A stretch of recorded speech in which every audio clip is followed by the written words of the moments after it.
আমাদের বিয়ে হয়ে গেছে 4 বছর হয়ে গেছে, তো কোনো স্মৃতি বলতে কিছু নেই। মানে অনেক আছে, মানে সেগুলো হচ্ছে বইয়ের পাতা যেরকম হয় ওরকম বিয়ের ফটো আছে। তো সেদিনকার একটা নদীতে গিয়ে আমরা ঘুরতে গেছিলাম, তো একটা ফটো উঠেছি আন্দাজে। তো ফটোটা এত সুন্দর এসছে, তো দুজন মিলে ঠিক করেছি ফটোটা মানে বের করব। আমাদের দাদাভাই এই ফটোটা করতে দিয়েছিল, তো চলো দেখে নাও ফটোটা কীরকম হয়েছে, তোমরা অবশ্যই কমেন্টে জানিও। চলো, এই যে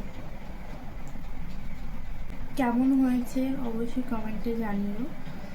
তো এই ফার্স্ট টাইম আমরা একটা ফটো বের করেছি, 4 বছর হয়ে গেছে একটাও ফটো বের করা হয়নি। তো এই ফার্স্ট টাইম একটা ফটো বের করেছি, কেমন হয়েছে জানাবো। পিছন ক্যামেরা করে তোমাদের সাথে শেয়ার করছি। এবার দেখো ফটোটা কেমন এসছে, আমার তো দারুণ লেগেছে। আর এটা হচ্ছে আমার অ্যানিভার্সারি গিফট, আমার তো সেরা গিফট বলতে পারো। আর ফার্স্ট টাইম মানে 4 বছর পর এই একটা ফটো বাঁধিয়ে নিয়েছি, আমাদের এর আগে কোনো ফটো বাঁধানো নেই।